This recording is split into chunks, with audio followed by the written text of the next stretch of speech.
Well, Bill Cosby's going to jail. Even though it's for giving a woman a Benadryl. He's going to get 10 years for giving a woman a Benadryl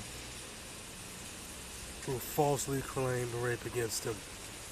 Not only that, she kept in contact with him constantly after the accusation occurred.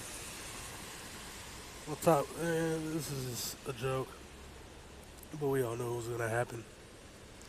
Like I said, you need to always know where you stand with these people because the eternal division is there. We're not friends, we're not allies. We're two groups occupying the same space.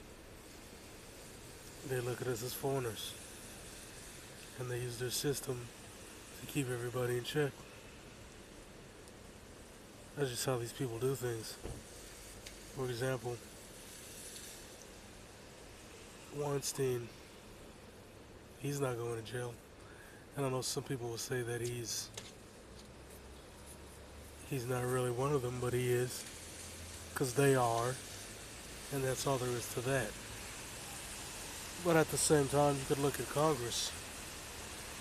They're going after this Kavanaugh clown, but that's a smokescreen bullshit scandal to take away the focus, which is also what Bill Cosby was about, from the fact that Congress spent $17 million in tax dollars to settle sexual abuse claims against politicians, mostly white politicians. And a lot of them were dudes. It was some gay shit in many cases. But that part's neither here nor there. The main point is they went out of their way to railroad an old black guy for the sole purpose of covering up their misdeeds, which is what they do. Now you got an angry, angst-filled little manlet. We won't name any names, but these types of people are filled with rage, and they're making up silliness, talking about hate speech and terrorism and all this nonsense. But the reality is, white supremacy is real. It's happening. People are being killed by it. A man lost his life in his own apartment because of it.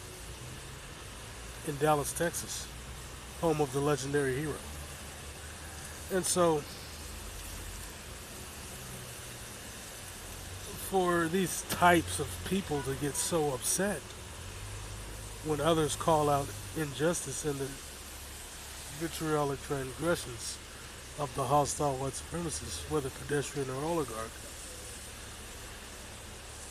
it should only illustrate what you're dealing with. People that feel that they are threatened, not because of some imaginary population decline, no. Because they feel that if they're not in absolute total control, that it's just a burden. White inconvenience can lead to the genocide of other peoples. That's the truth. That's what we're dealing with here. And you can see that with the way they're ramping things up. You could see that with the way they're ambushing people. Like they ambushed that old black man down in Alabama. Like how they're blaming a black woman who got her daughter killed when an off-duty cop hit her at 94 miles an hour. The fact that they went into a black man's apartment and sprinkled weed around it when he got shot by somebody else. I mean, these are just minor examples of what is taking place. We're not even going to get into white-on-white crime, like how the white supremacist oligarchs flood the white community with heroin from Latin American countries and from Afghanistan, where the soldiers are protecting it and helping the warlords harvest it. Right? We're never going to go into that, because that's what's going on out here. That is what's going on out here. And you'd have to be absolutely deluded to think this isn't by design. Completely. Completely. This is a long game for these guys, and they're in it for the long haul. They're just waiting for the right moment to make the big move. We're on borrowed time. Borrowed time. I keep telling you this. They've been setting it up for years using soft propaganda because they were mad at the 60s and they were mad at the 70s. When blacks started to defend themselves using their Second Amendment rights, which all United States citizens have, against tyrannical forces known as the pedestrian white supremacists.